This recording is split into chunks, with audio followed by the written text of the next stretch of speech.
শুভ সকাল, মিষ্টি সকালের শুভেচ্ছা জানিয়ে আজকে আমি ছোট্ট করে মোটিভেশনাল ভিডিও তৈরি করছি।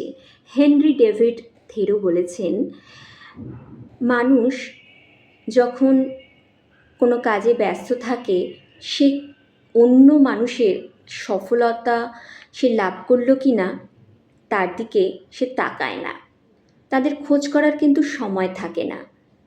সেই মানুষগুলো তার নিজের কাজে ব্যস্ত থাকে। সফলতা তারা খুঁজে পায় নিজের পরিশ্রম করে এবং লক্ষ্য অর্জন করে। তাই সমস্ত মানুষকেই বলছি, পরিশ্রম করে যাও, সফলতার দরজা তোমার কাছে পৌঁছে যাবে, লক্ষ্যে তুমি পৌঁছবেই।